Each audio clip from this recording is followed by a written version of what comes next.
முதலமைச்சர் ஜெயலலிதாவை அவரது போயஸ் தோட்ட இல்லத்தில் தமிழக அமைச்சர்கள் தற்பொழுது சந்தித்து வருகின்றனர். இதுகுறித்து கூடுதல் தகவல்களை தருகிறார் செய்தியாளர் ராஜா. ராஜா, வணக்கம். முதலமைச்சர் ஜெயலலிதாவை அமைச்சர்கள் சந்தித்து ஆலோசனை நடத்தி வருகின்றனர். இந்த சந்திப்பு குறித்த கூடுதல் தகவல்களை பதிவு செய்யுங்க ராஜா.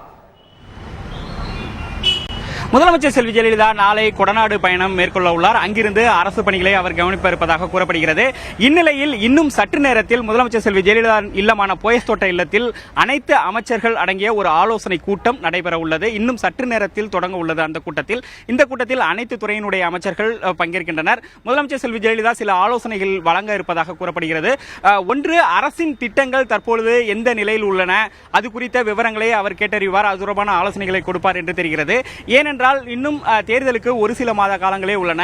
அதனால் ஏற்கனவே ஃபேன் மிக்சி கிரைண்டர், விலையில்லா மடிக்கணினி, அதே போல விலையில்லா ஆடு மாடு போன்ற இது போன்ற திட்டங்களின் எந்த நிலையில் உள்ளன, இன்னும் எவ்வளவு பேர் கொடுக்க வேண்டியுள்ளது என்பது குறித்து அந்த திட்டங்களை முழுமையாக முடிப்பதற்கான ஆலோசனைகளை வழங்குவார், அறிவுரைகளை வழங்குவார் என்று தெரிகிறது.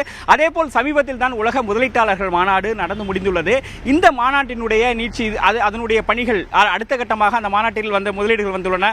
அந்த பணிகள் எல்லாம் எப்பொழுது தொடங்கலாம், அதே போல சட்டப்பேரவையில் அறிவித்த விதி 110 கீழ் அறிவிக்கப்பட்ட அந்த திட்டங்கள் அனைத்துக்குமான செயல் வடிவங்கள் எப்படி கொடுப்பது என்பது குறித்து பணி சார்ந்த அவர்களுடைய துறை சார்ந்த ஆலோசனைகளை முதலமைச்சர் செல்வி ஜெயலலிதா வழங்க இருப்பதாக கூறப்படுகிறது.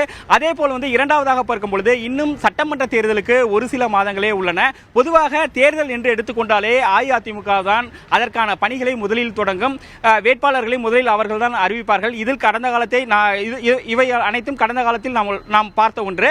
அதே போல் அதற்கு முதற்கட்டமாக கடந்த வாரமே அஇஅதிமுக மாவட்ட செயலாளர்கள், அதாவது அமைப்பு ரீதியாக 51 மாவட்டங்கள் உள்ள 51 மாவட்டங்களுடைய செயலாளர்கள் அறிவிக்கப்பட்டனர். அதில் 14 மாவட்டத்திற்கு புதிய மாவட்ட செயலாளர்கள் நியமிக்கப்பட்டனர். அவர்களுடைய கூட்டமும் நேற்று போயஸ் தோட்ட இல்லத்தில் நடைபெற்றது. அதில் எப்படி கட்சி பணிகளை மேற்கொள்ள வேண்டும், தேர்தல் பணிகளை எப்படி எடுத்து செல்ல வேண்டும், மக்களிடம் அரசு திட்டங்களை எப்படி கொண்டு செல்ல வேண்டும் என்பது குறித்த விரிவான ஆலோசனைகளை முதலமைச்சர் செல்வி ஜெயலலிதா ஆலோசனைகளும் அறிவுரைகளும் வழங்கியதாக கூறப்படுகிறது. இந்நிலையில் தற்போது அது குறித்தும், அதாவது முதலில் அவர்களுடைய அரசு துறைகள், அவர்களுடைய துறை சார்ந்த பணிகளுக்கான ஆலோசனைகளும், இரண்டாவதாக தேர்தலை எப்படி எதிர்கொள்ள வேண்டும், அதற்கான பணிகளை எப்படி ஆரம்பிக்க வேண்டும் என்பது குறித்த ஒரு விரிவான ஒரு ஆலோசனையும் அறிவுரைகளும் முதலமைச்சர் செல்வி ஜெயலலிதா வழங்க இருப்பதாக தெரிகிறது.